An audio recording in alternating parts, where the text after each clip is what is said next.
میں نوشاد منظر قومی اردو کونسل اور شعبہ اردو جامعہ ملیہ اسلامیہ کے اشتراک سے منعقدہ اس 2 روزہ قومی سیمینار بعنوان چلو ٹک میر کو سنتے ہیں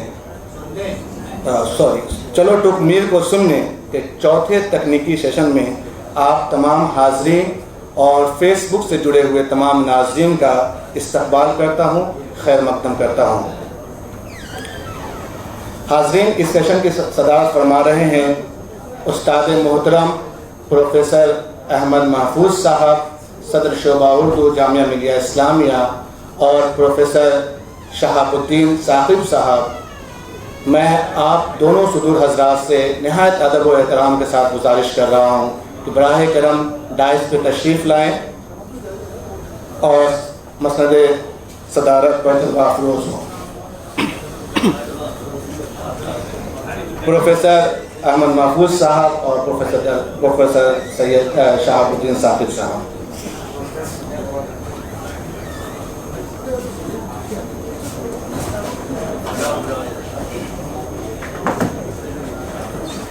اس سیشن میں 3 مقالات پیش کیے جانے ہیں۔ جن مقالہ نگار کو اس سیشن میں زحمت دی گئی ہے ان میں ڈاکٹر محمد مقیم صاحب، ڈاکٹر محمد سہیل احمد صابر صاحب اور پروفیسر شفیق احمد اشرفی صاحب۔ میں آپ تمام معزز مقالہ نگاروں سے گزارش کر رہا ہوں کہ براہ کرم آپ بھی اسٹیج پر تشریف لائیں۔ پروفیسر شفیق احمد اشرفی صاحب، ڈاکٹر محمد مقیم صاحب اور ڈاکٹر محمد سہیل احمد صابر صاحب۔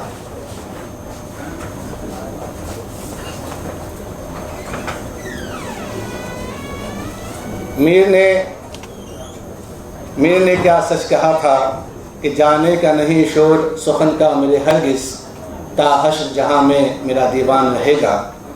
میر کی عظمت کا بیان ثبوت یہ ہے کہ اردو شعری روایت میں انہیں خدائے سخن کہا جاتا ہے۔ آج جبکہ میر کی ولادت کو 300 سال سے بھی زائد کا عرصہ گزر چکا ہے، پھر بھی ہم میر کی شاعری اور ان کی زندگی کے حوالے سے مقالات سن رہے ہیں اور ان کی شاعری کو پڑھ رہے ہیں۔ میر کے حوالے سے کئی اہم کتابیں شائع ہوئی ہیں، جس میں سے چند کتابیں جس کا توضیحی اشاریہ کونسل نے شائع کیا ہے وہ باہر موجود ہے، آپ چاہیں تو اس کو دیکھ سکتے ہیں۔ اس کے علاوہ میر پر جو علمی مذاکرے ہوئے ہیں اس کی تعداد بھی خاصی ہے۔ اس سیمینار کو منعقد کرنے کا ایک مقصد تو یہ ہو سکتا ہے کہ ہم میر تقی میر کی جو 300 سالہ یا 3 صدی کا جو جشن ہے اس کو علمی مذاکرے سے منائیں۔ اور ہم کل سے دیکھ رہے ہیں کہ جو اردو کے بڑے ادیب اور دانشور ہیں وہ میر کی شاعری اور ان کی عظمت پر کے مختلف گوشے پر مقالات سنا رہے ہیں اور ہم لوگ اس سے استفادہ کر رہے ہیں۔ اس کے لیے کیونکہ اس تقریب کو سجانے کے لیے میں قومی کونسل کے ڈائریکٹر صاحب کا شکریہ ادا کرتا ہوں اور ساتھ میں صدر شعبہ احمد محفوظ صاحب کا بھی شکر گزار ہوں کہ آپ نے ہم لوگوں کے لیے یہ محفل سجائی۔ اب بلا کسی تاخیر کے میں اپنے پہلے مقالہ نگار ڈاکٹر محمد مقیم صاحب سے درخواست کر رہا ہوں کہ وہ اسٹیج پر تشریف لائیں۔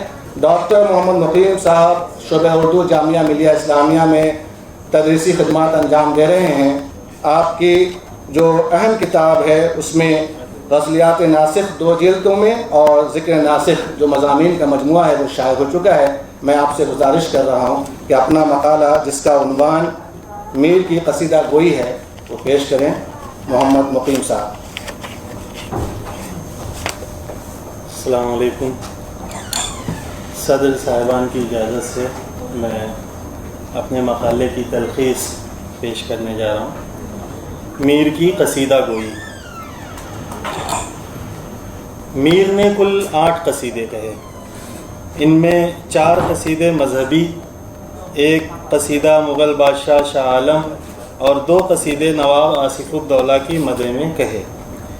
ان قصیدوں میں میر نے تشبیہ، گریز، مدح اور دعا کا التزام کیا ہے۔ البتہ قصیدہ در شکایت نفاق یاران زماں میں قصیدے کے ان معروف اجزاء کا التزام نہیں ہے۔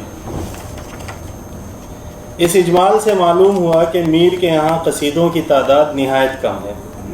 مولانا محمد حسین آزاد کلام میر میں قصیدوں کی کم تعداد کا سبب بتاتے ہوئے لکھتے ہیں، اقتباس: چونکہ مطالب کی دقت، مضامین کی بلند پروازی، الفاظ کی شان و شکو، بندش کی چستی لازمہ قصائد کا ہے، وہ طبیعت کی شگفتگی اور جوش و خروش کا ثمر ہوتا ہے، اسی واسطے میر صاحب کے قصیدے کم ہیں اور اسی قدر درجے میں بھی کم ہیں۔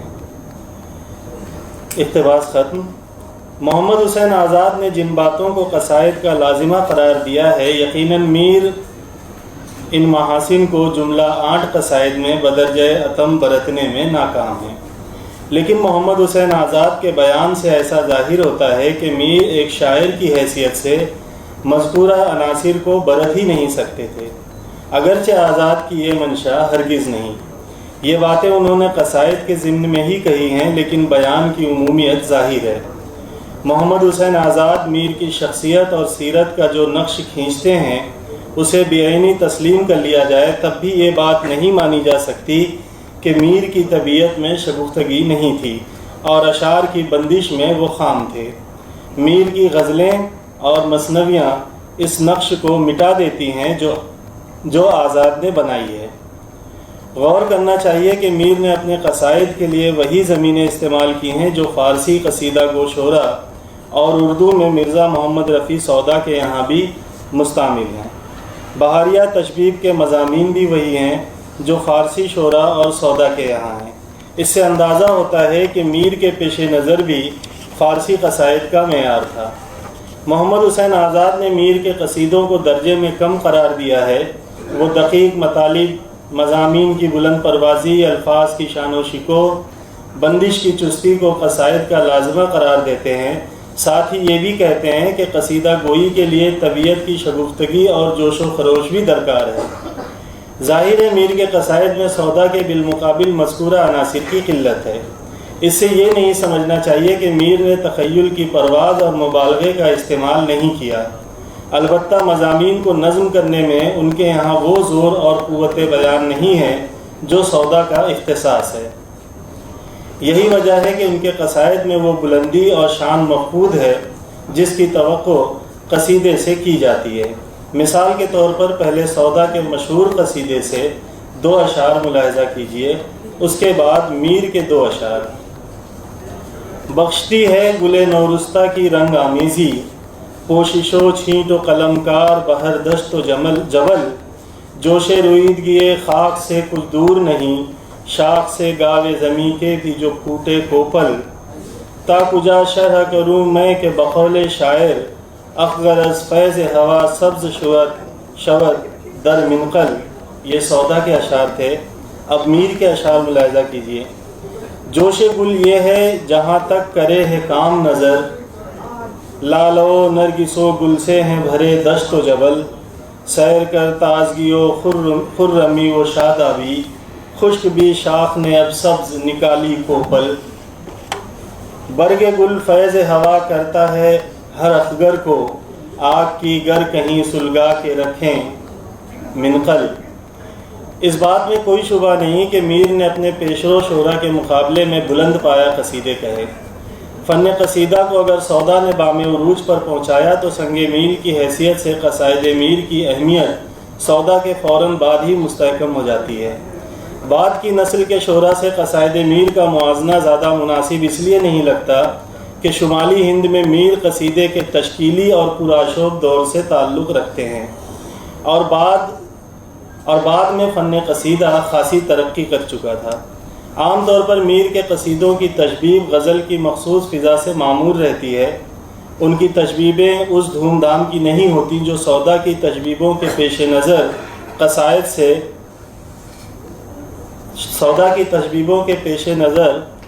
قصائد سے جن کی توقع کی جاتی ہے۔ میر تشبیب میں بالعموم خیال بندی اور تخیل کی بلند پروازی کے بجائے کیفیت اور شور انگیزی کا رنگ زیادہ نمایاں رکھتے ہیں، گویا وہ تشبیب میں غزل کی مخصوص فضا قائم کرتے ہیں۔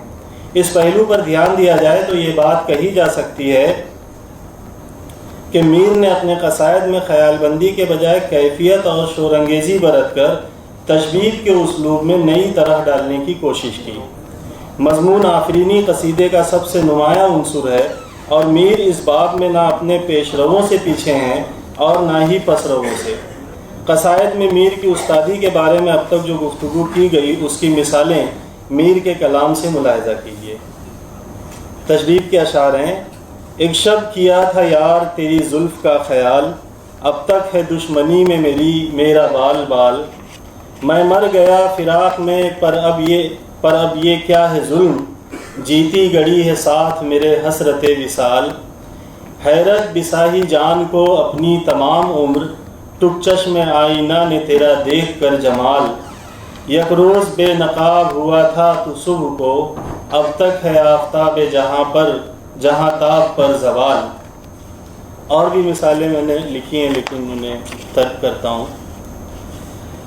یہ تو رہی تشبیب کی بات، اب ذرا مدح کے اشعار میں مبالغے کا زور اور مضمون آفرینی ملاحظہ کیجیے۔ ایک شعر ہے: داوری وہ منصفی سن دل براں، چھوڑ دیں اس شاخ پر کرنا عتاب۔ اسی طرح سے نواب آصف الدولہ کی تعریف میں کہتے ہیں: آسماں رتبہ ہے جس کا آستاں، ناز کر تالے پہ جو ہو بار یاب، اس کی ہمت سے سخن کیا سر کروں، بات کہتے دے درو یاقوت ناب، اس کے دست و دل کے رشک و شرم سے، خون ہے دل کان کا دریا ہے آب، جم حشم انجم سپا گردوں شکو، مر جائے خرد و کلاں عالم معاب، دست ہمت اس کا گر دربار ہو، پانی پانی شرم سے ہوئے صحاب، مال کیا ہے ہفت گنجے خسروی، ایک ہی کو نواب بخشے ہے شتاب۔ اور اشعار وہ بھی میں ترک کر رہا ہوں۔ ممدوح کے مرکب کی تعریف کی ہے میر نے، اسے ملاحظہ کیجیے: زین رکھا جائے مرکب پر اگر، راجہ پرجا آن کر دابیں رکاب۔ لشکر کی تعریف بھی انہوں نے کی ہے میر نے، اس میں بھی دیکھیے مبالغے کا رنگ، رعایت اور مناسبتیں۔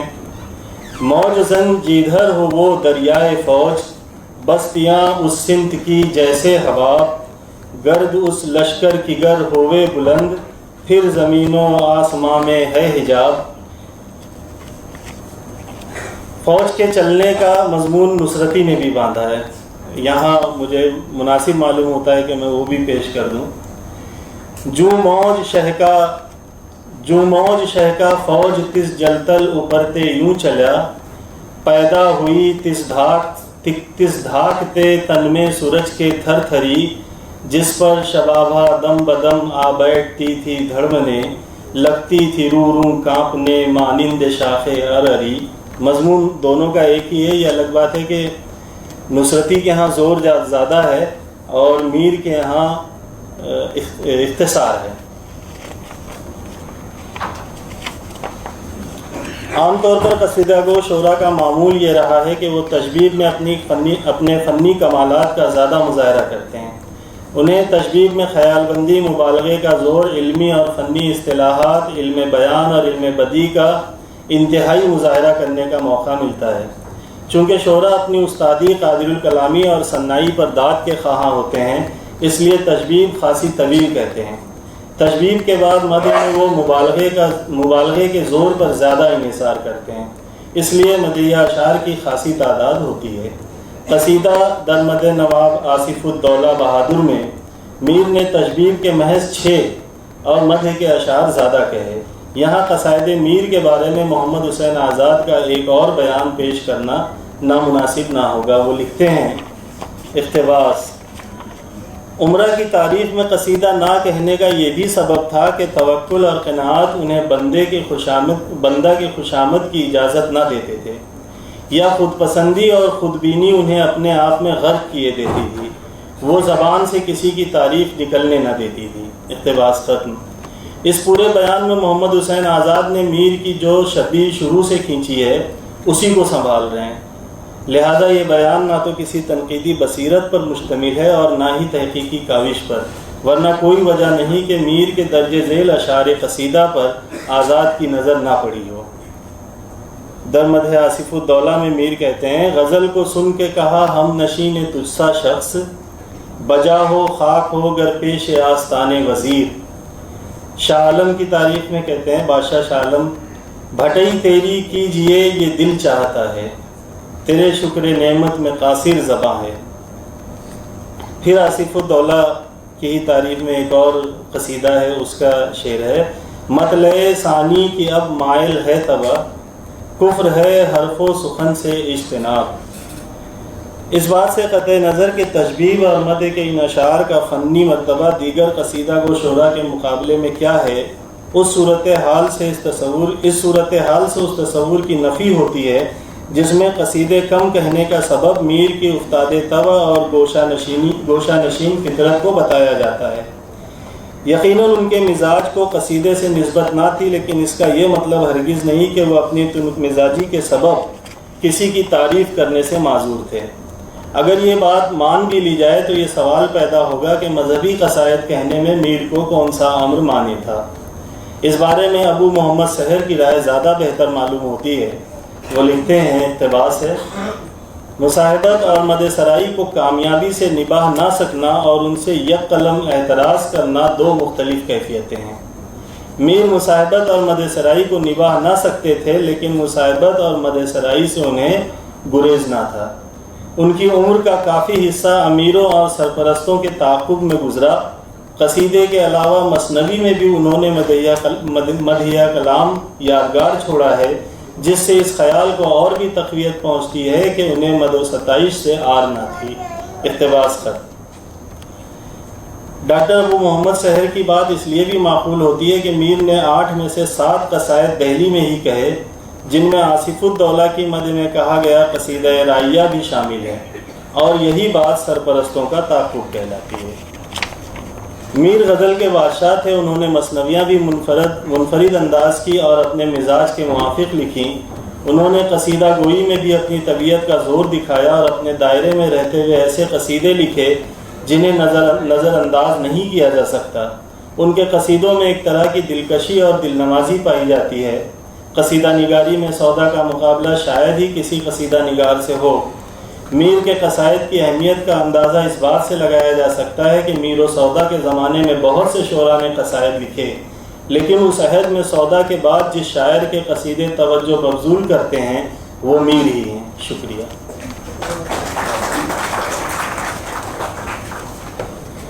بہت بہت شکریہ۔ ابھی آپ ڈاکٹر محمد مقیم صاحب کو سن رہے تھے، ان کا موضوع تھا میر کی قصیدہ گوئی۔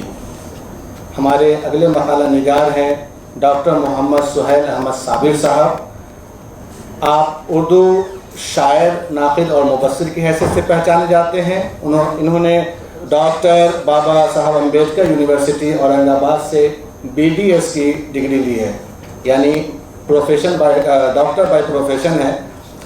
ان دنوں اورنگ آباد میں اپنے پرائیویٹ ڈینٹل کلینک میں پریکٹس کرتے ہیں۔ ان کے ادبی سفر کا آغاز شاعری سے ہوا، بعد میں تحقیقی اور تنقیدی مضامین اور تبصرے لکھنے کا سلسلہ شروع ہوا۔ 2022 میں صابر صاحب کی غزلوں کا مجموعہ قسط شائع ہوا۔ 2023 میں بشر نواز کے حوالے سے مونوگراف، جسے قومی کونسل نے شائع کیا ہے، وہ بھی شائع ہوا۔ میں ڈاکٹر صابر صاحب سے گزارش کر رہا ہوں کہ اپنا مقالہ، جس کا عنوان شیر میر اور ضلع جگت ہے، وہ پیش کریں۔ محمد صابر صاحب۔ السلام علیکم۔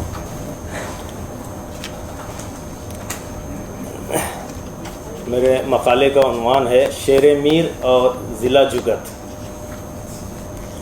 یہ صورتحال خوش آئند بھی ہے اور باعث اطمینان بھی کہ ایک طویل مدت تک اردو ادبی معاشرے کی مجرمانہ بے اعتنائی کے بعد اردو کے جدید محققین و ناقدین نے حیات میر کے گمشدہ پہلوؤں کی دریافت اور شیر میر کی تخلیقی زبان کی تفہیم میں جو دلچسپی دکھائی تھی، وہ دور حاضر کے اہل قلم اصحاب میں بھی پائی جا رہی ہے۔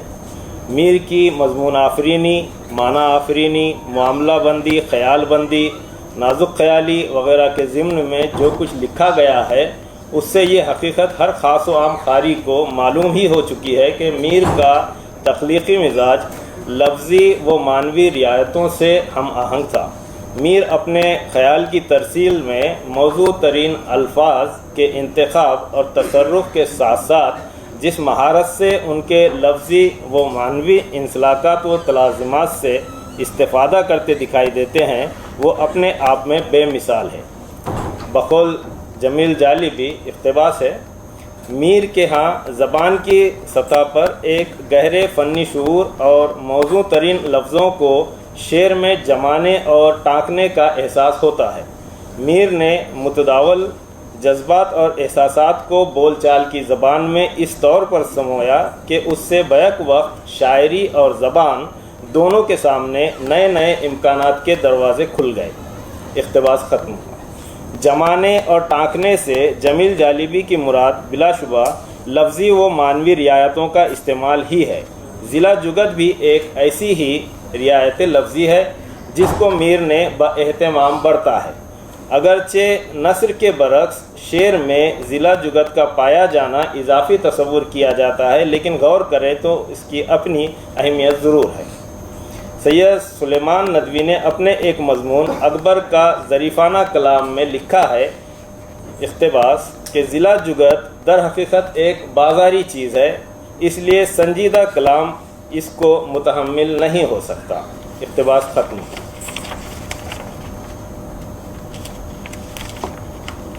پھر اسی مضمون میں انہوں نے ایک قدرے منصفانہ بات بھی لکھی ہے کہ دنیا میں کوئی چیز بری یا بھلی نہیں ہوتی، ہر چیز کا میل استعمال برا یا بھلا ہے۔ اقتباس ختم۔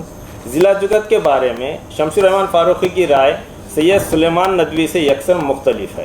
تفہیم غالب میں لکھتے ہیں، اقتباس، ضلع کا استعمال چونکہ کلام میں ایک نئی طرح کا تناؤ پیدا کرتا ہے، اس لیے ضلع ہمیشہ کلام میں حسن اور لطف پیدا کرنے کا ذریعہ ثابت ہوتا ہے۔ اقتباس ختم۔ فاروقی یہ بات غالب کے ایک شعر کی شرح میں لکھ رہے ہیں، جہاں انہوں نے شعر میں مستعمل دو الفاظ اسد اور پنجہ میں ضلع کے ربط کا ذکر کیا ہے۔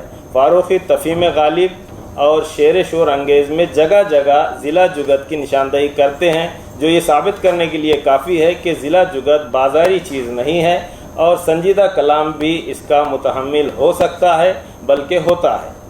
مہاراجہ سرکشن پرساد شاد نے 1905 عیسوی میں 83 صفحات پر مشتمل ایک مختصر رسالہ ضلع جگت کے نام سے ترتیب دیا تھا، جس میں کل 66 چیزوں سے مناسبت رکھنے والے ضلع جگت جمع کیے تھے۔ اس رسالے میں ضلع جگت کی مثالوں میں شعر کے بجائے فقرے، محاورے اور کہاوتیں درج کی گئی ہیں۔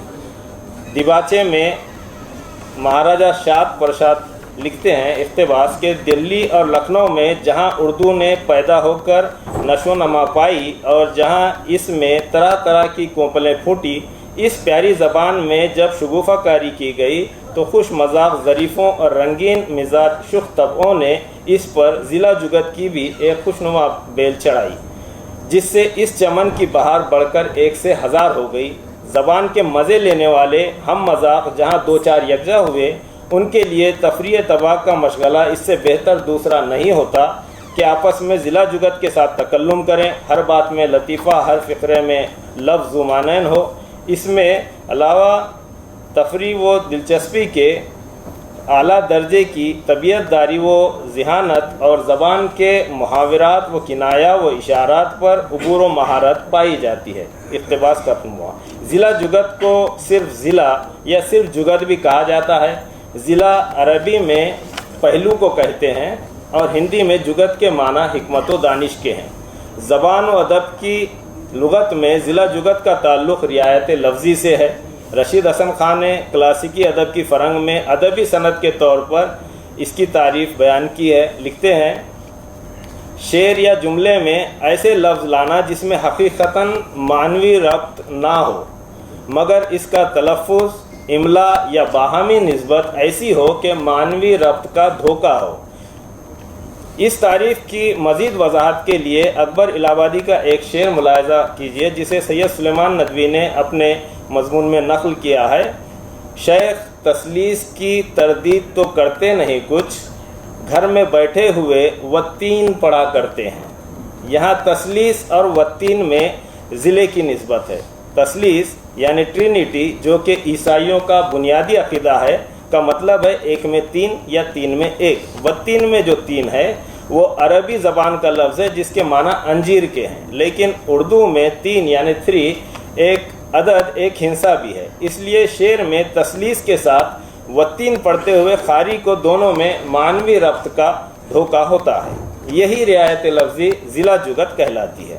اکبر کے ظریفانہ کلام سے دی گئی اس مثال سے اتنا تو واضح ہو جاتا ہے کہ شعر میں ضلع کا لفظ ہی وہ بنیاد ہے جس پر ظرافت کی عمارت قائم کی گئی ہے، اور شاید اسی لیے سید سلیمان ندوی نے لکھا ہے کہ سنجیدہ کلام اس کو متحمل نہیں ہو سکتا، یعنی شعر میر میں ضلع جگت کا کیا کام۔ در حقیقت سنجیدہ اشعار میں ضلع جگت کی کار فرمائی مختلف ہوتی ہے۔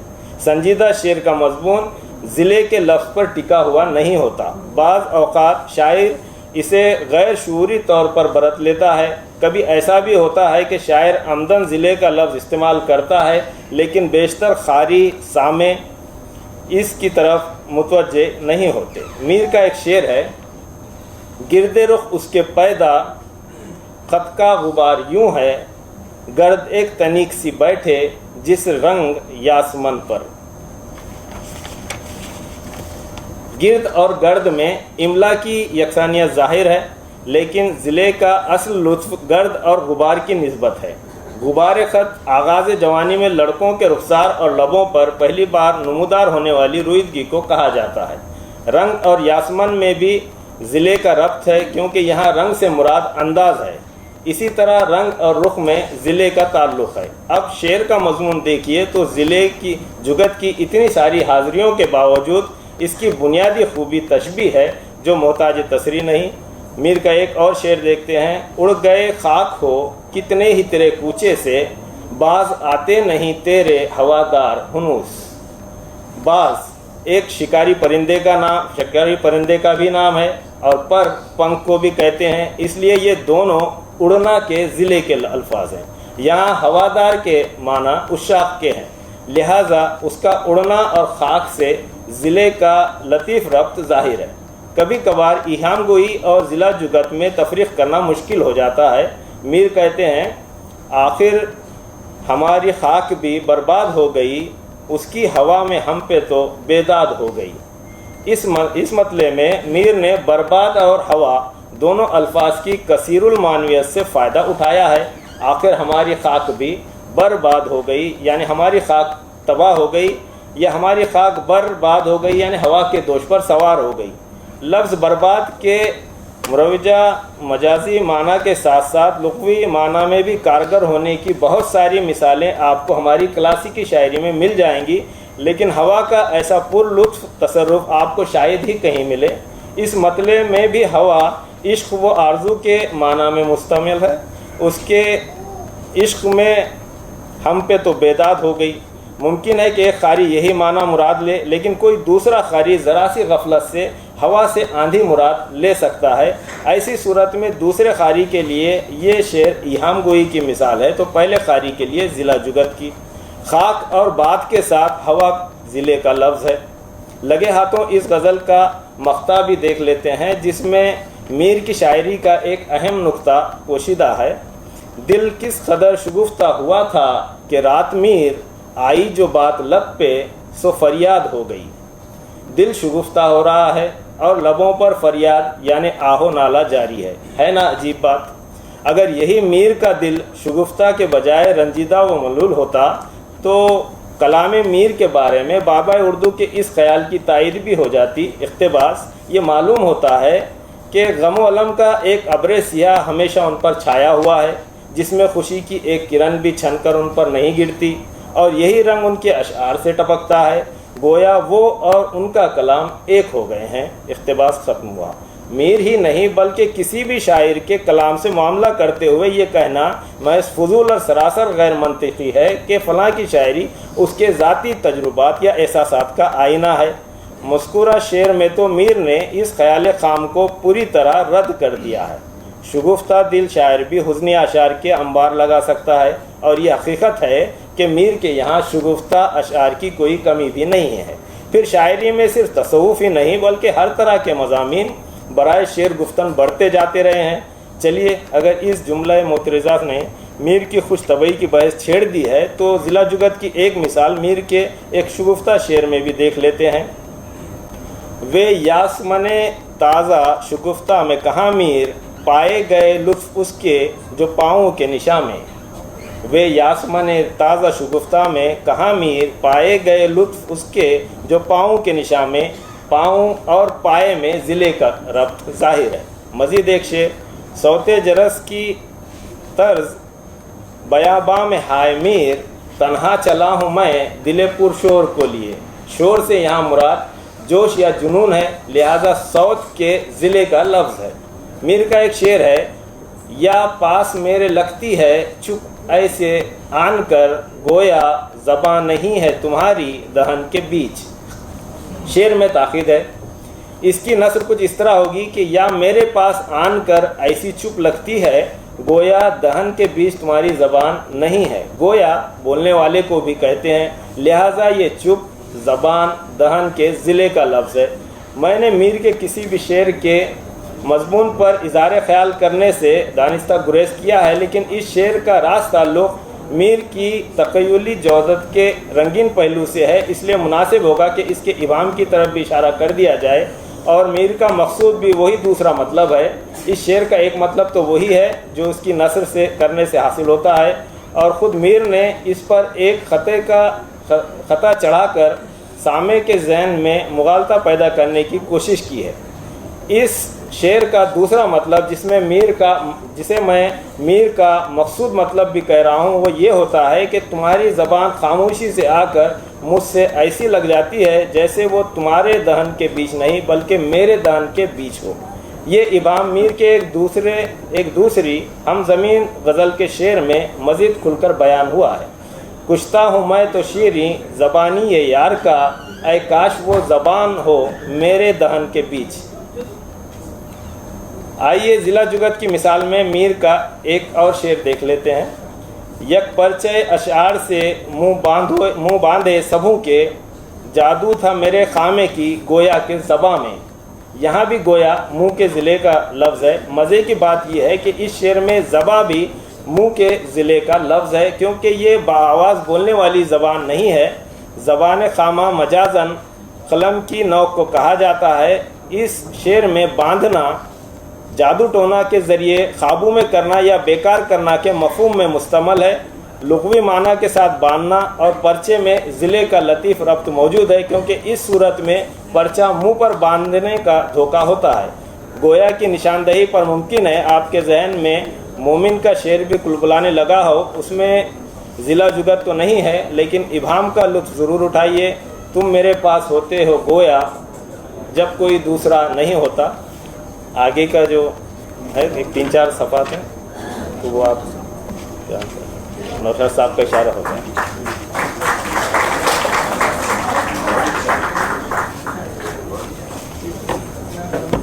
بہت شکریہ ڈاکٹر محمد سہیل احمد صاحب۔ ابھی آپ ڈاکٹر محمد سہیل صابری صاحب کو سن رہے تھے۔ ان کے مقالے کا عنوان تھا شعر میر اور ضلع جگت۔ اس سے پہلے کہ میں اپنے اگلے مقالہ نگار کو زحمت دوں، میں ضروری سمجھتا ہوں کہ قومی اردو کونسل کی جو سوشل میڈیا ٹیم ہے، جس میں محمد افضل حسین خان، محمد افروز جو ویب ماسٹر ہیں، اور فیضان الحق کے ساتھ منیر عادل اور محمد سمیر علی جو اس پورے پروگرام کو کور کر رہے ہیں، ان کا بھی شکریہ ادا کیا جائے۔ کل سے لگاتار یہ لوگ اس پروگرام کو کور کر رہے ہیں، جس سے بہت دور دور سے بھی لوگ اس پروگرام کو سن پا رہے ہیں، تو آپ تمام لوگوں کا بہت شکریہ۔ اب میرے اس سیشن کے اگلے مقالہ نگار بلکہ آخری مقالہ نگار پروفیسر شفیق احمد اشرفی صاحب ہیں۔ پروفیسر محمد شفیق اشرفی صاحب محتاج تعارف نہیں، آپ ایک معروف ادیب اور نقاد کی حیثیت سے جانے جاتے ہیں۔ آپ کی جو چند اہم کتابیں ہیں، جس میں کرشن چند کی ترقی پسندی، فیض افکار و اقدار، میر شناسی کے 200 سال، ترقی پسند تنقید کی بازیافت، فیض شناسی وغیرہ جو قابل ذکر ہیں، آپ سب واقف ہیں ان سے۔ میں نہایت ادب کے ساتھ گزارش کر رہا ہوں پروفیسر سید شفیق احمد اشرفی صاحب سے کہ وہ تشریف لائیں. ان کے مقالے کا عنوان ہے چند میر شناسوں کے مضامین پر ایک تنقیدی نظر. السلام علیکم. اجازت ہے صدور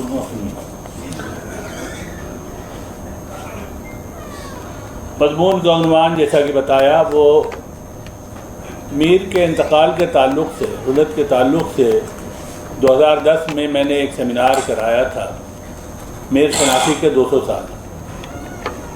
اس میں جن حضرات کے مضامین ہیں اس میں سے چند مضامین کو میں نے لیا ہے، اس کا محاکمہ کیا ہے، نظر سے دیکھا ہے. مضمون تو تقریباً 20 ہیں. وہ ممکن نہیں تھا کہ سب پہ جو ہے سب کا محاکمہ کیا جائے. وجہ یہ تھی کہ ان 14 سالوں میں لوگوں کے نظریات میں کیا تبدیلی آئی ہے میر کے تعلق سے، اسے اس کا محاکمہ کر کے میں اسے دیکھنا چاہتا تھا کہ یہاں جو مقالات پڑھے گئے ہیں بہت اہم تھے، لیکن چونکہ میں سب بعد میں پڑھ رہا ہوں، پہلے جو ہے کوئی اس پہ سوچا نہیں جا سکتا تھا کہ کیا اس میں ہے. سب کی نظر سے ہو سکتا ہے وہ کتاب نہ گزری ہو، لیکن اس کے 2-3 ایڈیشن MR پبلشر نے شائع کیے. چند میر شناسوں کے مضامین پر ایک تنقیدی نظر میر شناسی کے 200 سال کے حوالے سے. میر شناسی کا سفر میر کے عہد سے شروع ہو کر آج تک جاری ہے. زمانہ گزرنے کے ساتھ میر شناسی کا آئینہ مزید جلا پا رہا ہے. کوئی غبار آئینے کی چمک کو مجروح نہیں کر سکا. کوئی کلام زمانے کے گرد و غبار کو اپنے آپ سے کیسے دور رکھ سکتا ہے، میر اس سے واقف ہے. کہتے ہیں دور بیٹھا غبار میر سے عشق بن یہ ادب نہیں آتا. میر کا یہ شعر ظاہر ہے بڑی تہداری رکھتا ہے. فی الوقت میرا مقصود شعر کی تہداری پر گفتگو کرنا نہیں، میں اتنا عرض کرنا چاہتا ہوں کہ میر کی ابدیت کا خمیر عشق سے تیار ہوا. میر کا عشق میر کی طرح سارے عالم پر چھایا ہوا ہے. پھر وہ ہر شے سے عشق کو دیکھتا ہے اور ہر شے کو عشق کا مظہر سمجھتا ہے. اس کے علاوہ اس میں ٹھہراؤ نہیں ہے، بلکہ ہر آن اس کی شان میں اضافہ ہو رہا ہے. میر کہتے ہیں جانے کا نہیں شور سخن کا میرے ہرگز، تا حشر جہاں میں میرا دیوان رہے گا. میر کے سخن کا شور 3 صدیاں گزرنے کے بعد بھی قائم ہے، اور میر کے قول کو سچ سمجھا جائے تو یہ شور محشر تک اپنی وسعت رکھتا ہے. اسی کے ساتھ یہ بھی کہا جا سکتا ہے کہ جب تک اردو زبان زندہ ہے میر کا سخن موت کی نیند نہیں سو سکتا. قومی کونسل نے میر کے ایک مصرے کے ایک جز چلو ٹک میر کو سننے کو سیمینار کا عنوان قرار دیا. کیا میر زندہ ہیں؟ جی ہاں، میر اپنے چاہنے والوں کے دل و دماغ میں زندہ ہیں. 14 سال قبل میر کی رحلت کی مناسبت سے میں نے میر شناسی کے 200 سال کے عنوان سے ایک سیمینار منعقد کیا تھا. سیمینار کے طفیل مذکورہ نام سے ایک کتاب بھی منظر عام پر آئی تھی. کتاب میں ہمارے عہد کے باوقار قابل قدر میر شناسوں کی تنقیدی بصیرتیں موجود ہیں. قومی کونسل کے موجودہ سیمینار میں بھی کچھ وہ ہستیاں موجود ہیں جو میر شناسی کے 200 سال کے سیمینار میں بھی شریک تھی. گزشتہ 14 سال میں میر شناسی کا سفر کہاں تک پہنچا اس کا کچھ اندازہ موجودہ سیمینار میں ہو جائے گا، لیکن اس اندازے کے لیے ضروری ہے کہ 14 برس قبل کی آرا کا محاکمہ کیا جائے. اسی خیال کے تحت میں نے میر شناسی کے 200 سال سے چند میر شناسوں کو لیا اور کتاب میں شائع شدہ ان کے مضامین پر تنقیدی نظر ڈالی ہے. ان میں ایک ہمارے وہ ساتھی بھی ہیں جو آج دنیا میں نہیں ہیں. میری مراد مرحوم پروفیسر ابوالکلام قاسمی سے ہے. میں اپنی اس گفتگو کا آغاز مرحوم کے مضمون نقد میر کے بدلتے ہوئے رویے سے کرتا ہوں. پروفیسر قاسمی نے بڑی خوبی سے مضمون کی حد بندی کی ہے. وہ نقد میر کی صورتحال کو تذکروں سے شعر انگیز تک لے آئے ہیں. شمس الرحمان فاروقی کے بعد کسی میر شناس کو انہوں نے اپنے مضمون میں جگہ نہیں دی۔ یہ اچھی بات ہے کہ انہوں نے اپنے تجزیے کو مکمل نہیں قرار دیا، چنانچہ مضمون کے اختتام پر وہ اس کا اقرار کرتے ہیں، وہ لکھتے ہیں، کوئی ایک نقاد یا کوئی ایک مکتب فکر میر کی مکمل دریافت سے قاصر رہا ہے۔ البتہ شاید یہ کہا جا سکتا ہے کہ تمام نقادوں اور مکاتب فکر کی روشنی میں میر کی دریافت کا بڑا حصہ کم از کم فنی اور فکری اعتبار سے ہمارے سامنے آ چکا ہے۔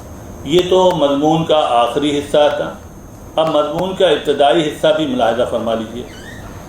میر تخمیر اس اعتبار سے اردو کے ممتاز شاعر ہیں جن کی تفہیم و تعبیر کے مختلف طریقہ کار اپنائے جانے کے باوجود ہنوز ایسا لگتا ہے کہ ان کی شاعری پوری طرح تنقید کی گرفت میں نہیں آئی۔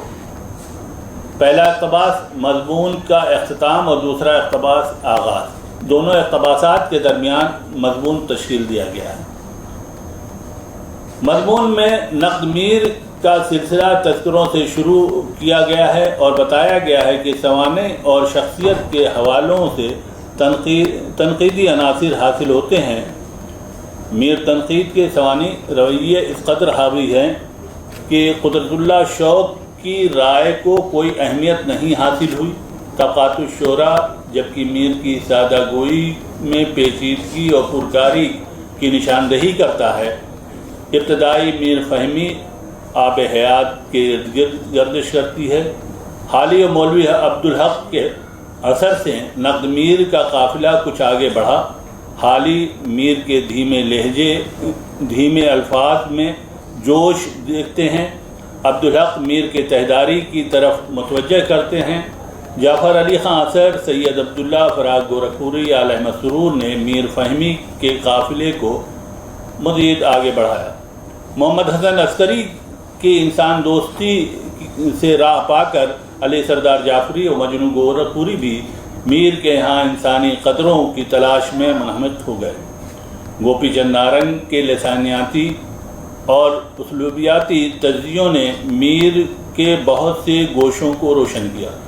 شمس الرحمان فاروقی میر تنقید کے ناسخ نظر آتے ہیں۔ انہوں نے میر کے متعلق سابقہ آراء کو بڑی مضبوطی سے رد کیا۔ روایتی دھیمے لہجے کی جگہ انہوں نے یہ ثابت کیا کہ میر کے ہاں گونج سے بھرے لہجے اور بلند آہنگی کی مرکزی حیثیت۔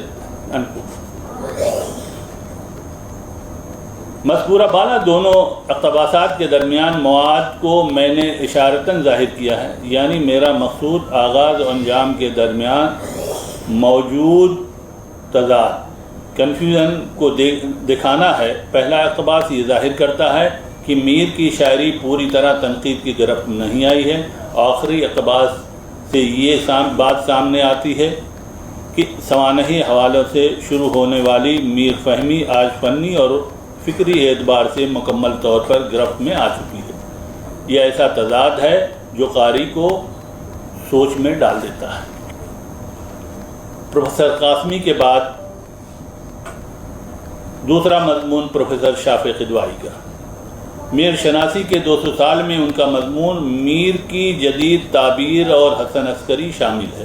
یہ مضمون ان سوالوں کے جواب دیتا ہے کہ میر جدید تعبیرات کے پیشرو کیسے بنے۔ پروفیسر قدوائی نے محمد حسن عسکری کی میر فہمی کی بنیاد بنا کر ان سوالوں کے شافی جواب دیے ہیں۔ ترقی پسندوں نے انسانی درد مندی اور ہماگیری سماجی شعور کے اساس پر میر کو اپنا لیا، لیکن جدید ذہن نفی سے استوار ہوا تھا۔ جدید ذہن کی نفی کے رویے ہی سے محمد حسن عسکری نے اپنا راستہ نکالا۔ نفی کی انتہا ذات ہے اور ذات کا پگھلنا دوسرے نفوس کا اقرار ہے۔ عسکری نے نفی سے اسباب کے پہلو نکال لیا۔ شافع قدوائی کا مضمون دراصل توضیح نوعیت کا ہے۔ مضمون نگار نے اس میں اپنی رائے کا اظہار نہیں کیا، البتہ کہیں کہیں ان کے اپنے تصورات ضرور ابھر آئے ہیں۔ مضمون کا پہلا ہی جملہ ہر نئے طرز احساس اور پیرائے سلوک کے اولین نقوش ماضی کو بڑے فنکاروں کے ہاں تلاش کیے جا سکتے ہیں۔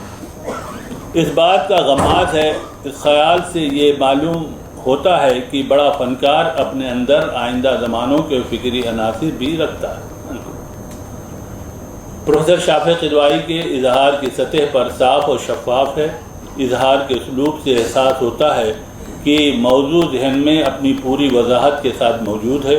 وہ نہ تو قاری کی سطح پر جاتے ہیں اور نہ قاری کو اپنی سطح پر بلاتے ہیں، بلکہ وہ مضمون کے مطابق اہل قاری کے تصور باندھ کر خامہ فرسائی کرتے ہیں۔ تیسرا مضمون پروفیسر علی احمد فاطمی کا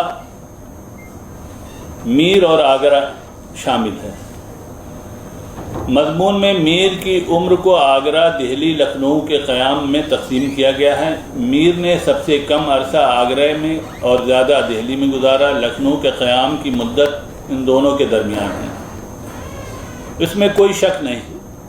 میں اسے چھوڑتا ہوں اور آگے فاطمی صاحب کہتے ہیں کہ اس بات کا احساس ہو گیا کہ میر کی شخصیت سازی کا جو اسباب بیان کیے ہیں وہ تو گھریلو ہیں، تو وہ رشتے کی نوعیت واضح کر دیں۔ فاطمی صاحب کہتے ہیں کہ جو ان میں ان کی پرورش ہوئی آگرہ میں، ان کے گھریلو یعنی ان کی صلاحیت جو ابھری نکھر کے آئی وہ آگرہ سے، اور ان کا ایک ڈائلاگ انہوں نے کوٹ کیا ہے کہ 11 سال کا بچہ وظیفے کے لیے جب جاتا ہے تو کہتے ہیں کہ یہ جو ہے ہمیں لکھ کے دے دیا جائے، تو میر باسط کہتے ہیں کہ لکھ کر کے نہیں، ابھی قلمدان کا وقت نہیں ہے۔ تو پھر اس کو انہوں نے کہا کہ وہ ٹھٹھا مار کے ہنستے ہیں میر۔ اس کے لیے فاطمی صاحب یہ کہتے ہیں کہ نہیں، وہ صحیح ہے، جبکہ نثار احمد فاروقی صاحب اور دیگر لوگوں نے اسے یعنی یہ کہا کہ ایسا نہیں ہو سکتا، ایک 12 سال کا بچہ جو ہے وہ اس طرح سے امیر الامراء کے سامنے نہیں کہہ سکتا یا ٹھٹھا نہیں مار سکتا۔ تو اس کو کوٹ کیا، یہ سن کر میں نے ٹھٹھا مارا، امیر الامراء نے میری طرف دیکھا اور ہنسنے کے سبب پوچھا تو میں نے کہا قلمدان کا وجود ایک لکڑی سے زیادہ نہیں ہے، وہ وقت اور غیر وقت نہیں جانتا، جس شخص کو بھی حکم دیں گے وہ اٹھا لائے گا۔ اس پر یہ شبہ وارد کیا گیا ہے کہ اتنا کمسن بچہ اپنے وقت کے امیر الامراء کے سامنے اس طرح قہقہہ لگائے اور اپنے محسن خواجہ باسط کی لفظی گرفت کرے، جو امیر الامراء کے بھتیجے بھی تھے۔ یہ سب بعید از قیاس ہے، میں بھی اس سے متفق نہیں ہوں۔ نثار احمد فاروقی میر کی آپ بھی تھی۔ فاطمی صاحب آگے جب ان کا ذکر میر کے مذکورہ واقعے کو درست تسلیم کرتے ہوئے فاطمی صاحب لکھتے ہیں، جس وقت میر نواب سے روبرو ہوئے ان کی عمر 11 برس سے زیادہ کی نہ تھی۔ اس عمر میں زبان و تراکیب زبان کا یہ شعور ظاہر ہے کہ ان کے گھریلو تعلیم و تربیت کا ثمرہ تھا جو انہیں آگرے میں ہی نصیب ہوئی۔ پروفیسر فاطمی نے مضمون کا نچوڑ بیان کرتے ہوئے آخر میں لکھا ہے، فکر، غم، عشق اور سلیقہ کی انہیں چاروں ستون پر میر کی شخصیت اور شاعری کی عمارت کھڑی کی، ان سب کی بنیاد آگرے میں پڑی۔ جبکہ کسی نے یہ نہیں مانا ہے کہ میر صاحب جو ہے، جو چیز فاطمی صاحب نے کہا کہ میر صاحب 11 سال کی عمر میں اس طرح سے کسی بڑے شخصیت کے سامنے اس طرح سے بیان کر سکتے یا ہنس سکتے ہیں۔ اگلا مضمون پروفیسر سراج اجملی کا عشق حقیقی اور میر کی غزل۔ میر کی غزل میں مضامین تصوف کی نشاندہی کرتا ہے۔ تصوف عشق کی وضاحت کے لیے انہوں نے مولانا رومی اور علامہ اقبال کا استفادہ کیا ہے۔ میر کے عشق کو انہوں نے عملی تو نہیں گردانا ہے، بلکہ مسائل تصوف سے گہری واقفیت اور دلچسپی تک محدود رکھا ہے۔ پروفیسر اجملی نے مصنوعات میر میں دریائے عشق، معاملات عشق اور شعلہ عشق کی روشنی میں تصور عشق کو واضح کرنے کی کوشش کی ہے۔ انہوں نے عشق حقیقی کی نوعیت کے اظہار کے لیے ایسے اشعار کا انتخاب کیا ہے جو عشق حقیقی اور مضامین تصوف سے گہرا ربط رکھتا ہے۔ پروفیسر اجملی مضمون میں ان کے منکسرانہ مزاج کا اثر صاف نظر آتا ہے۔ وہ اپنی قاری کے متعلق حسن ظن سے کام لیتے ہوئے نظر آتے ہیں۔ ان کا حسن ظن طلباء میں احساس پیدا کرنے کا ایک وسیلہ ہوتا ہے۔ وہ اپنے طالب علم سے کیا چاہتے ہیں اس کا اندازہ کرنے کے لیے ذیل اقتباس کافی ہے۔ میر کے والد کے ذریعے میر کو کی جانے والی وصیت ہمارے علماء سے لے کر ایم اے کے طلباء تک کو ازبر ہے، اور میر کے پس منظر میں عشق کی اہمیت سے ہماری تہذیب کا ایک ایک فرد واقف ہے۔ پروفیسر اجملی قاری پر کچھ زیادہ ہی اعتماد کرتے ہیں۔ ان کے اعتماد کی ذات تک تو بہت مثبت ہے، لیکن وہ حقیقی بھی ہو یقینی طور پر نہیں کہا جا سکتا۔ اگلا مضمون صدر جو صدارت کر رہے ہیں پروفیسر احمد محفوظ کا ہے، اور وہ کچھ مجبوری بھی ہوتی ہے کہ ایسا لکھنا پڑتا ہے کہ جس کا سیمینار ہے اس میں کچھ تو کیا جائے، تو کیوں ایسا کر رہے ہیں؟ پروفیسر احمد محفوظ میر کے اصلاحوں کی اصولی بنیادیں اپنے مضمون کے ساتھ پوری طرح انصاف کرتا ہے۔ میر نے اپنے تذکرہ نکات الشعراء میں چند شعراء کے اشعار پر اصلاحیں بھی دی ہیں۔ میر کی اصلاحیں محض ذوق پر منحصر نہیں ہیں، بلکہ ان اصولوں پر مبنی ہیں جن کو قدماء برتتے آئے ہیں۔ اس میں کوئی شبہ نہیں کہ میر کی اصلاحوں کی طرح پروفیسر احمد محفوظ کی وضاحت بھی اصلاح شدہ اشعار کے چار چاند لگا دیے ہیں۔ پروفیسر احمد محفوظ کے مضمون میں شاہ مبارک آبرو کا ایک شعر، مصطفیٰ خان یکرنگ کے 2 شعر، میر سجاد کا ایک شعر اور ٹیک چند بہار کا ایک شعر شامل ہے جن پر میر نے اصلاح کی۔ یکرنگ کے شعر، سچ کہے جو کوئی سو مارا جائے، راستی ہے گی دار کی صورت میں میر نے فقط سچ کو حق میں بدل دیا ہے۔ اصلاح کے نتیجے میں مصرع اولا یوں ہو گیا، حق کہے جو کوئی سو مارا جائے۔ احمد محفوظ نے حق اور دار کی مناسبت سے شعر کو منصور حلاج کا تناظر دے دیا، اور پھر حق کہے سے بہت خوبی سے کے ساتھ ان الحق کے معنی نکالے ہیں۔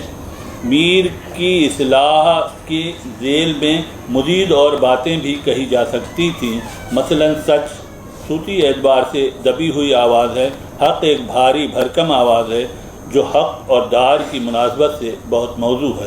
اس کے علاوہ حق عربی زبان کا لفظ ہے جو منصور کے تناظر میں اپنی معنویت کو مزید آشکار کرتا ہے۔ میر شناسی کے 200 سال میں کل 20 مضامین موجود ہیں۔ میں نے فقط 5 مضامین کو تنقیدی نظر سے دیکھا ہے۔ یہاں زیر بحث مضامین کے مختصر جائزے سے میر فہمی کے میدان میں نئے لکھنے والوں کو صحیح و کوشش کا کچھ اندازہ ضرور ہو جائے گا۔ بہت بہت شکریہ۔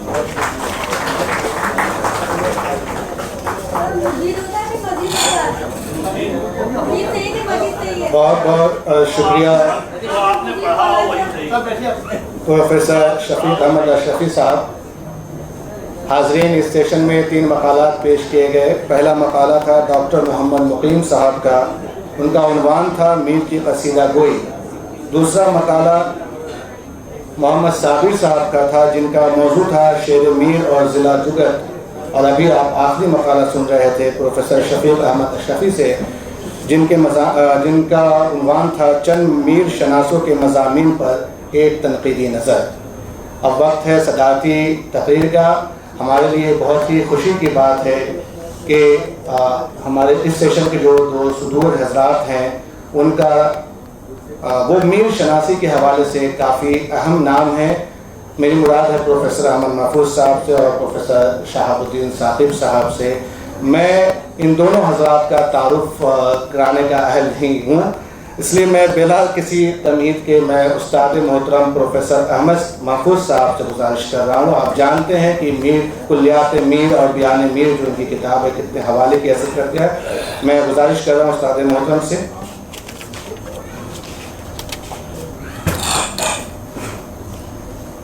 صدر مجلس پروفیسر شہاب الدین ثاقب صاحب، ڈائس پر تشریف فرما مقالہ نگار حضرات اور معزز حاضرین،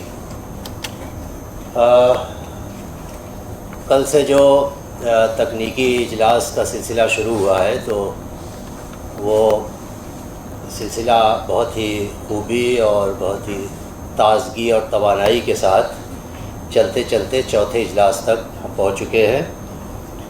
اس اجلاس میں 3 مقالے جو پڑھے گئے، اس کی ایک خاص بات یہ تھی کہ یہ بات صحیح ہے کہ میر کی ساری جو شہرت ہے، مقبولیت ہے، ان کا جو پورا وہ ہے وہ غزلوں پر ہی ہے. لیکن یہ بھی ہم سب جانتے ہیں کہ میر نے غزلوں کے علاوہ بھی خاصی تعداد میں دوسری اصناف میں طب آزمائی کی. مثنویاں، رباعیاں، منقبت، ترکیب بند، واسو، بہت سی چیزیں، اس کے علاوہ فارسی کا پورا دیوان.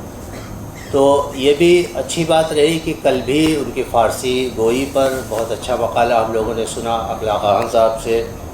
آج میر کی مثنویوں پر ایک بہت عمدہ مقالہ ابو بکر عباس صاحب نے پڑھا. تو اس سے یہ ہو رہا ہے کہ میر کے جو دوسرے پہلو ہیں غزلوں کے علاوہ، وہ بھی گویا ہمارے مطالعے کا حصہ اس سیمینار میں بن رہے ہیں. یہ بھی خوش آئند بات ہے. اسی سلسلے کا یہ جو 3 مضامین یہاں پڑھے گئے ہیں، پہلا مضمون ڈاکٹر محمد وقیم کا، اور دوسرا ڈاکٹر صابر صاحب کا، اور تیسرا جو ہے شفیق اشرفی صاحب کا. تو محمد وقیم نے اپنے مضمون کا جو موضوع رکھا وہ میر کی قصیدہ گوئی، اور عام طور سے یہ ہے کہ میر کی غزلوں کے بعد زیادہ تر ان کے مثنویوں پر گفتگو عموماً ہوتی رہی ہے، اور قصیدے کے بارے میں بہت کم گفتگو ہوئی ہے. اور اس کی وجہ بھی شاید وہی ہے کہ میر کے قصیدے، جیسا کہ قصیدے کا معیار تھا اس زمانے میں، چونکہ اس معیار کے قصیدے نہیں ہے، اور بے شک نہیں ہے. لیکن اب ایسا بھی نہیں ہے کہ میر کے قصیدے جس طرح کہ ان کے اشعار قصیدے میں ہے، آج بھی ذرا 2-3 شعر ویسا کوئی کہہ کے دکھائے بہاریہ مضمون کا پتہ چلے. تو ظاہر ہے کہ میر کے قصیدے جو ہے وہ سودا کے مقابلے میں یا اور جو میر سے بلند پائے کے قصیدہ گو ہیں ان کے مقابلے میں ذرا کمتر ہیں. تو اس کا مطلب یہ نہیں ہے کہ میر کے قصیدوں کو موضوع ہی نہ بنایا جائے. تو یہ اچھا ہوا کہ ایک مضمون جو ہے وہ میر کی قصیدہ گوئی پر بھی، اور میر کے قصیدے 8 قصیدے ہیں، تو بہرحال انہوں نے اچھا جائزہ لیا. اب آپ دیکھیں کہ انہوں نے مثالیں بھی دی. جیسے لامیا قصیدہ جو ہے وہ بڑا مشہور ہے عرفی کا، اور اس کی تتبع میں ہمارے یہاں لامیا قصیدہ تو بلکہ محسن کاکوری کا جو مشہور زمانہ قصیدہ ہے نعت میں، وہ بھی لامیا اسی زمین میں ہے. عرفی کا جو قصیدہ ہے جو مشہور، وہی سے بلکہ لوگوں نے کہ چہرہ پردازے جہاں رخت کشد چوں بحمل، شب شود نیم رخ و روز شود مستقبل. تو اب عرفی کے اس قصیدے کی زمین کو لے کر کے اور پھر ہمارے ہاں اردو میں، تو ظاہر سودا نے تو خیر بالکل اپنے کو اس طرح کیا تھا کہ صاحب ہم بھی کوئی فارسی قصیدہ گو یا فارسی غزل گو شعراء سے ہم لوگ کم تھوڑی ہیں، تو ہمارے مقابلے پہ وہ لوگ ہیں. آپ دیکھیے کہ سودا نے بھی لامیا قصیدہ اسی زمین میں جو ان کا مشہور قصیدہ ہے حضرت علی کی مدح میں، اٹھ گیا بہمن ادے کا چمنستان سے عمل، تیغ اردی نے کیا ملک خزاں مستاصل. لیکن میر نے جو لامیا قصیدہ کہا، جو انہوں نے بلکہ پڑھا بھی، تو لامیا قصیدہ جو ہے وہ بالکل بلکہ عرفی والا ہی مضمون میر نے باندھا کہ جب سے خورشید ہوا ہے چمن افروز حمل، وہی مضمون ہے جو عرفی کے یہاں ہے. جب سے خورشید ہوا ہے چمن افروز حمل، رنگ گل جھمکے ہے ہر پات ہرے کے اوجھل. تو یہ میر کا مطلع ہے. اب یہ ظاہر کہ میر کے خاص انداز کا ہے، عرفی تو ظاہر جہاں تک مضمون کو لے گئے ہیں. تو بہرحال یہ اچھی بات ہے کہ میر کے قصیدوں کو بھی مطالعے کا موضوع بنانا چاہیے. اور ظاہر کہ میر جس بھی درجے پر ہیں، یہ نہیں ہے کہ صاحب میر کو بھی ہم سودا سے آگے بڑھا دیں، میر صاحب سب سے بڑے شاعر ہیں، خدائے سخن ہے، تو کیا ہوا، تو ہر چیز میں وہ اول درجے پر ہے. تو یہ بالکل بہت اچھا کیا کہ اس مضمون میں محمد وقیم نے یہ بات ظاہر کی کہ میر کے قصیدے جو ہیں وہ ظاہر کئی مثالیں بھی دی کہ وہ سودا کے مقابلے میں، اور سودا تو جہاں تک قصیدوں کو پہنچایا ہے وہاں تو بہت مشکل ہے، بلکہ ہمارے یہاں یہ ضرور ہوا ہے کہ سودا زیادہ آگے ہیں قصیدے میں یا ذوق، پھر بھی اکثر لوگوں کا یہ خیال ہے کہ بھی ذوق سے برتر ہے سودا۔ دوسرا مضمون جو صابر صاحب کا تھا وہ اس لحاظ سے ذرا یونیک مضمون تھا کہ پہلی بات تو یہ کہ ہمارے یہاں یہ افسوس کی بات ہے کہ ہماری روایتی جو شاعری ہے، کلاسیکی شاعری ہے، وہ کلاسیکی شاعری افکار اور خیالات اور فلسفہ اور تصوف یہ سب تو ہے ہی ہے پورا، لیکن تصوف پر تو بڑی بڑی کتابیں موجود ہیں، تصوف پر تو اتنی بڑی بڑی کتابیں موجود ہیں، اگر ہمیں تصوف کے مسائل ہی پڑھنا ہے تو ان کتابوں پہ پڑھیں، شاعری کیوں پڑھیں گے؟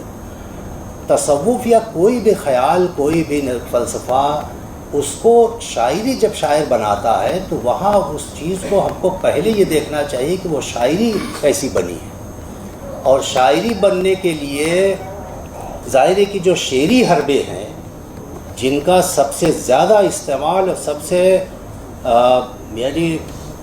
سے پختہ انداز میں استعمال ہمارے کلاسیکی شعراء نے کیا ہے، اور ان کلاسیکی شعراء کے یہاں جو فنی استعمالات، فنی جو پہلو ہیں، ان فنی پہلوؤں کی طرف ہمارے نئے زمانے میں بہت کم توجہ دی گئی ہے، جس میں سے ایک فنی پہلو جو ہے وہ ضلع جگت ہے۔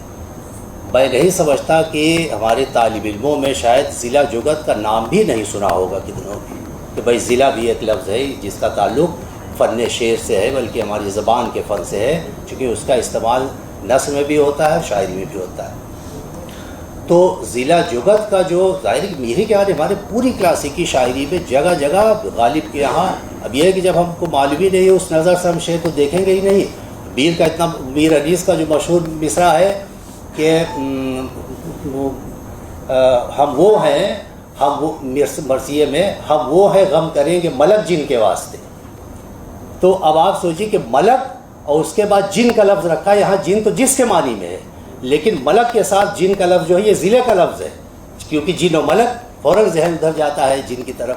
اور اس پر بلکہ فاروقی صاحب بتاتے تھے کہ ایک بار مسعود حسن رضوی ادیب کے صاحب کے پاس بیٹھے ہوئے تھے یہ لوگ، تو اسے اس مصرے کا ذکر آیا تو مسعود رضوی صاحب نے کہا کہ بھائی آپ نے غور نہیں کیا، اس میں ایک لفظ اور ضلع کا ہے اس مصرے میں۔ انہوں نے کہا کیا؟ انہوں نے کہا کہ ہم وہ ہے غم کریں گے ملک جن کے واسطے، عربی میں ہم کے معنی غم کے بھی ہوتے ہیں۔ ذرا فنکاری دیکھیے، ایسے مصرے ایسے شعر بنان میر انیس، تو غم کا لفظ موجود ہے، اور وہاں ہم جو ہے غم کے معنی میں استعمال نہیں ہوئے، جیسے انہوں نے کہا تو ہم وہ ہے غم کریں گے ملک جن کے واسطے، ہم اور غم میں ضلع اور ملک اور جن میں ضلع۔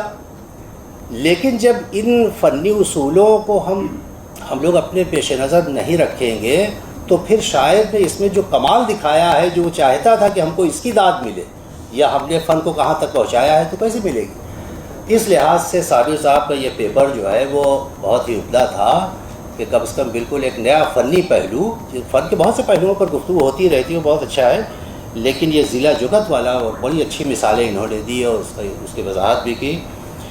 شفیق اشرفی صاحب نے جو کچھ میر شناسوں کے مضامین کا ذکر کیا، ان کا محاکمہ کیا، تو اب اس کے بارے میں کیا کہہ سکتا ہوں۔ بہرحال ہمارے یہ تینوں مقالہ نگار جو ہیں یہ قابل مبارکباد ہیں کہ یہ سیشن بھی بہت ہی عمدہ رہا، مختصر رہا، اور یہ وقت ایسا ہے کہ اس وقت سیشن مختصر ہی ہونا چاہیے۔ بہت شکریہ۔ بہت شکریہ سر۔ اب اس سیشن کے آخری صدر پروفیسر شہاب الدین ثاقب صاحب سے گزارش کر رہا ہوں۔ آپ جانتے ہیں کہ محمد تقی میر کی فارسی ادب کے حوالے سے جو خدمات ہے، فارسی ادب میں محمد تقی میر کی خدمات اور دیوان سوم چہارم کو آپ نے ترتیب دیا ہے، میں گزارش کر رہا ہوں۔ پروفیسر احمد محفوظ صاحب، مقالہ نگار حضرات، پروفیسر عبدالحق صاحب، جامعہ کے شعبہ اردو کے اساتذہ کرام، خواتین و حضرات، عزیز طلباء اور طالبات، احمد محفوظ نے اس سیمینار کے اس سیشن کے حوالے سے مقالوں پہ بہت عمدہ تبصرہ کر دیا، اب مجھے اس پہ کسی اضافے کی ضرورت بھی محسوس نہیں ہوتی، اور ظاہر ہے میں اپنے آپ کو اس لائق سمجھتا بھی نہیں کہ میں کوئی اضافہ کر سکوں گا۔ البتہ طلباء اور طالبات کے لیے چند باتیں ضرور عرض کرنا چاہتا ہوں، گرچہ لنچ کا وقت ہو چکا ہے۔ مقالے کے لیے ضروری ہے کہ ہم کسی موضوع پہ لکھنے کے لیے فیصلہ کریں اور اس سے متعلق تمام معلومات اکٹھا کر لیں، تو ہمیں یہ جاننا ضروری ہے کہ ہمیں کیا لکھنا ہے، اور اس سے زیادہ یہ جاننا ضروری ہوتا ہے کہ ہمیں کیا نہیں لکھنا ہے۔ کیا نہیں لکھنا ہے یہ جاننا بہت زیادہ ضروری ہوتا ہے۔ اسی لیے ہمارے استاد بتاتے تھے مقالے کے لیے کہ مقالے کو جامع اور معنی ہونا چاہیے۔ جامع سے مراد یہ کہ مقالے میں موضوع سے متعلق جتنی ضروری باتیں اور جتنے ضروری پہلو ہیں ان کو جمع کر دیا گیا ہو، ان کو ڈسکس کیا گیا ہو، اور معنی سے مراد وہ باتیں ہیں جن کا براہ راست موضوع سے کوئی تعلق نہ ہو، اپنی جگہ پہ بھلے وہ اہم ہوں، معلوماتی ہوں، فکر انگیز ہوں، محققانہ ہوں، لیکن براہ راست موضوع سے تعلق نہیں رکھتی ہوں، تو ان باتوں کو منع کر دینا چاہیے، یعنی مقالے میں شامل نہیں کرنا چاہیے۔ تو یہ تو بہت ضروری ہے۔ اچھا، طوالت یہ بھی ہوتا ہے کہ ہم کوئی اقتباس نقل کریں کسی کا یا بات کہیں شروع کریں تو ہمیں یہ دیکھنا چاہیے کہ کون سی بات ہمیں پہلے کہنی چاہیے اور کون سی بات اس کے بعد کہنی چاہیے، اور آخر میں ہمیں کس طرح سے اپنے مقالے کو اور اپنے مطالعے کو کنکلوڈ کرنا چاہیے۔ کنکلوڈ کرنا بھی بہت ضروری ہوتا ہے کہ آپ نے کیا یہ جو بحث پیش کی تو اس بحث سے حاصل کیا ہوا۔ سائنس میں جو اسی لیے کہتے ہیں فائنڈنگز کا لفظ استعمال کرتے ہیں، تو حاصل مطالعہ، جب مطالعہ کیا تو حاصل مطالعہ بھی سامنے آنا چاہیے۔ میر کی قصیدہ گوئی سے متعلق ڈاکٹر محمد مقیم کا مقالہ ظاہر ہے وہ ابھی انہوں نے لکھنا شروع کیا ہے، عمدہ کوشش تھی، لیکن مجھے چند باتیں عرض کرنی ہے اس سلسلے میں۔ اول تو یہ کہ میر غزل گوئی کے بادشاہ ہیں اور ان کا سارا کمال غزلیہ شاعری میں ہے، اور انہی کے معاصر سودا ہیں جو غزل گوئی کے مقابلے میں میر سے پست ہیں، ان کا کمال قصیدہ نگاری میں دیکھنے کو ملتا ہے۔ تو اگر میر کی قصیدہ نگاری کا سودا کی قصیدہ نگاری سے ہم مقابلہ اور موازنہ کریں تو یہ ذرا مناسب نہیں ہے، ایسا نہیں کرنا چاہیے۔ یا اسی طرح سے فارسی میں انوری ہے، انوری کے قصیدوں کا ہم سودا کے قصیدوں سے یا میر کے قصیدوں سے مقابلہ اور موازنہ کریں تو یہ بھی ٹھیک نہیں۔ وہ تو پیغمبران سخن میں شمار ہوتا ہے انوری، اور ان لوگوں نے اس زمانے کے شعراء نے، ظاہر ہے وہ پورا زمانہ تھا آرزو کا اور حزیں اور آرزو کا مارکا تھا، سودا اور فاخر مکی کا مارکا تھا، اور ایران سے جو شعراء مائیگریٹ ہو کے ترک وطن کر کے آ رہے تھے ہندوستان میں، ان کو اپنی فارسی دانی پہ اور اہل زبان ہونے پہ بڑا غرور تھا، لیکن پھر بھی ہمارے شعراء نے اسٹینڈ لیا اور فارسی میں شاعری کے امکانات تلاش کیے، اور انہوں نے یہ دکھانے کی کوشش کی کہ نہیں، ہماری فارسی بھی کم نہیں ہے، ایرانی شعراء سے کم نہیں ہے۔ تو ایک الگ معاملہ ہے، لیکن میر کا مقابلہ سودا سے نہیں، موازنہ نہیں کرنا چاہیے تھا۔ اتفاق دیکھیے کہ کلیات میر جو فورٹ ولیم کالج سے چھپا ہے، اس کی ترتیب میں ظاہر غزلوں سے وہ شروعات نہیں ہوئی ہے، قصیدے سے ہی شروعات ہوئی ہے۔ اس کو پتہ نہیں مرتب کرنے والوں نے کس حکمت کے تحت یا کس لاجک کے تحت مرتب کیا کہ میر کے قصیدے پہلے رکھے اور اس کے بعد سے غزلیں شامل کی۔ آپ کو یہ ذرا سا ایک نظر آپ دیکھ لیتے مقیم صاحب، میر نے ظاہر ہے آپ نے محمد حسین آزاد کے 2 اقتباسات پیش کیے، لیکن جو اقتباس آپ نے بعد میں پیش کیا آپ اس کو ذرا سا غور کیجیے گا۔ میرا اعتراض نہیں ہے کہ اگر مضمون کے شروع میں اس اقتباس کو پیش کیا ہوتا تو آپ کے مضمون کی بناوٹ پہ یا پورے مضمون کے اس پہ تاثر پہ کوئی فرق پڑتا کہ نہیں پڑتا۔ میر نے قصیدہ گوئی اس لیے نہیں کی، اس وجہ سے نہیں کہ وہ عاجز تھے، قصیدہ نہیں کہہ سکتے تھے، اس لیے انہوں نے نہیں کہا کہ ان کے مزاج کو فطری مناسبت نہیں تھی بھٹائی کرنے سے، یا شاہوں کی اور امیروں کی اور بادشاہوں کی مدح کرنے سے اور جھوٹی خوشامد کرنے سے ان کو کوئی مناسبت نہیں تھی، ذہنی اور فطری مناسبت نہیں تھی، اس وجہ سے انہوں نے قصیدے نہیں لکھے۔ اب آپ ذرا سا دیکھ لیجئے گا کہ انہوں نے جو منقبتی قصیدے کہے ہیں اس میں انہوں نے اپنے فکر کا، اپنے فن کا اور شاعرانہ کمال کا، زبان و بیان کا اور شعری محاسن کا کیسا کمال دکھایا ہے اور کیسی اٹھان ہے اس میں، اور کیسا جادو جگایا ہے اپنے سخن کا۔ تو ذرا سا ان کے فی المنقبت قصیدوں پہ بھی ایک نظر ڈالنی چاہیے۔ جو شاہوں کی یا امیروں کی مدح میں جو ایک آدھ قصیدے کہیں ان کو نظر انداز کر دیجئے، اور سودا سے تو مقابلہ و موازنہ کرنا ہی نہیں چاہیے۔ تو محمد حسین آزاد نے جو دوسرا اقتباس آپ نے نقل کیا اس کو اگر پہلے رکھتے تو زیادہ بہتر تھا۔ اور میر کے جو فی المنقبت قصیدے ہیں اس پہ تو بعضوں کو یہ شبہ ہوا کہ کہیں ایسا تو نہیں کہ میر نصیری ہو گئے۔ نصیری آپ جانتے ہی ہیں، لیکن قاضی عبدالودود صاحب نے اپنے ایک مضمون میں انہوں نے ذکر کر دیا کہ نہیں، شاعری، اب دیکھیے ہمارے یہاں دو مسئلے ہیں، شاعری شخصیت کا اظہار ہے یا شخصیت سے فرار ہے۔ پہلے تو ہمیں یہ طے کر لینا چاہیے کہ یہ ہے کیا شاعری۔ میر کے حوالے سے بھی میر کے بہت سے اشعار کو ان کی سوانح پہ، ان کی آپ بیتی پہ چسپاں کر دیا ہمارے نقادوں نے، تو یہ بات کس حد تک مناسب ہے؟ قاضی عبدالودود صاحب نے، یہاں بحث کا موقع نہیں ہے، قاضی عبدالودود صاحب نے بڑی اچھی بات کہہ دی کہ میر نے جن عقائد کا یا مدح علی میں جو انہوں نے جس طرح کی باتیں لکھی ہیں مبالغہ آمیز، اس سے بظاہر تو شبہ ہوتا ہے کہ یہ نصیریت کی طرف مائل ہے، لیکن میر نصیری نہیں ہے۔ اور شاعری سے کسی شاعر کے نظریے کو اور عقیدے کو اور مسلک کو آئیڈینٹیفائی کرنے کی کوشش بھی نہیں کرنی چاہیے، اس سے غلط نتیجہ نکلتا ہے۔